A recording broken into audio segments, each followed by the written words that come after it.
Mayong adlaw din yung tanan dinaa karon mga choy. Another day, another vlog na pod. Uban ni mi karon mga choy, manguha ta og butong. Uban ang akong pares ug ang iyang mama dito sa uma sa iyang manoy. Paggawas na ko dinaa sa ilang balay mga choy, daghan kay bata nang giduwa dinhi sa gawas. Manlingaw ra pug tan-aw. Gumana na mga choy kay lagi ni abot naman akong pares aw nang adto na pod mi mga choy. Pero di ati sir mi adto dito mga choy, ni hapit sa mi dinhi ang tindahan kay ni palit mi og asukar.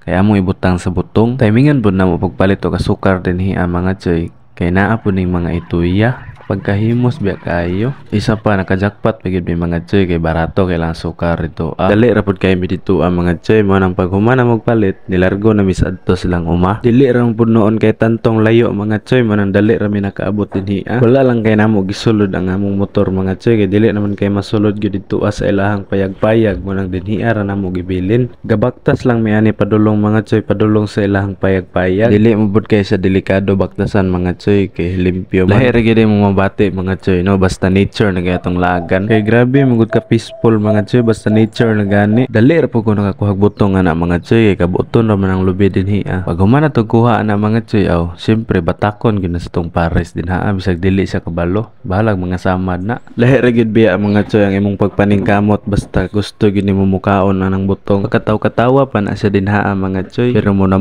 na niyag batak dinha. Unya mao to kay lagi delikado kayo mga choy, batak nya dili kabalo nya basin niyag masamad ba. Manang pulihan nato kay para makakaon na tag butong ani.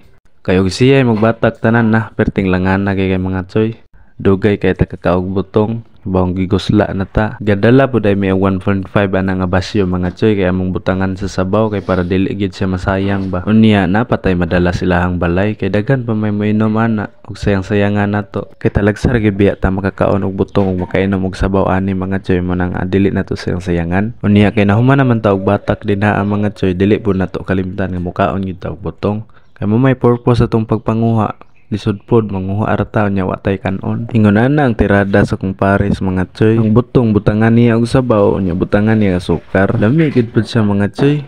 Kay makita man sab sa naong sa kong pares nga lami ang iyang gikaon. Abi manggod nako walay lami na mga choy. Kay karon pa mong kono kahibalo ana kay kasagari gyud basta kami maglamaw. Dili gyud sukar ang ibutang, katoy yung condensed milk. Tungod sa kadaghan na mo gikaon nga butong mga choy wala na mo nakaya, manang gidala na mo ng isa kay para dili pod masayang. Nya before ni uli sa ilahang balay mga choy, manguha pa mi aning puso sa saging kay lami manggod ni siya isudaan. Mao na lang gid pud ni isa ka puso sa saging nga mo nakitaan dinhi ang mga choy mo nang gigrab na namang opportunity nga para makasudaan na ta. Unya ako po nang gipanitan daan din ha ang mga choy kay para dili ko maglisod og dala kay bugat manggod na siya. Human ako og panit sa puso sa saging dinha ang mga choy, nananghid na pud ko ni manoy nga mauli na mi kay medyo hapon-hapon na pud biya. Unya magdigamo para bata para panihapon. Nanguli na din mi ana mga choy. So karon kay nanguli naman mi mga choy. Salamat sa inyong pag-uban kanako.